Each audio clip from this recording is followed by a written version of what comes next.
Hi అండి. ఎప్పుడు ఒకేలా కాకుండా ఈసారి మామిడికాయ పచ్చడితో డిఫరెంట్గా చేద్దాం.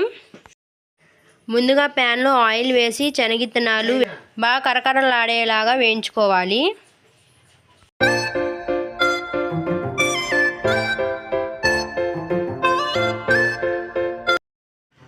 ఆవాలు, జీలకర్ర, మినపప్పు, పచ్చిపప్పు, ఎండుమిర్చి వేసి పోపు బాగా ఫ్రై చేసుకోవాలి.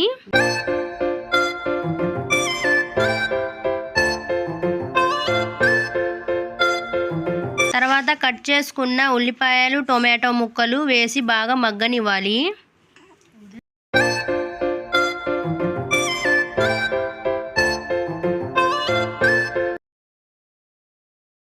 తర్వాత పచ్చిమిర్చి, కరివేపాకు వేసుకోవాలి. అలాగే అల్లం వెల్లుల్లి పేస్ట్, రుచికి సరిపడా సాల్ట్, పసుపు వేసి కలుపుకోవాలి.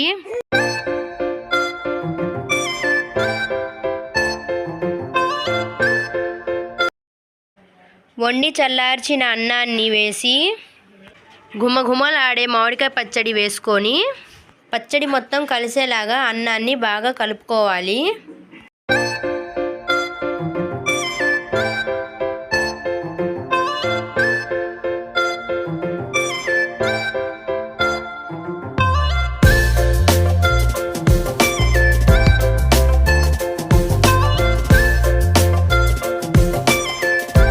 మామిడికాయ పచ్చడితో అసలు ఇలా కూడా చేసుకుంటారా అని అనుకునే వాళ్ళు ఒక్కసారి ట్రై చేయండి.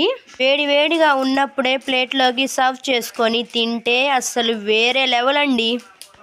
ఈ టేస్ట్కి ఎవరైనా ఫిదా అయిపోవాల్సిందే అండి. నచ్చితే లైక్ చేయండి, షేర్ చేయండి, సబ్స్క్రైబ్ చేయండి.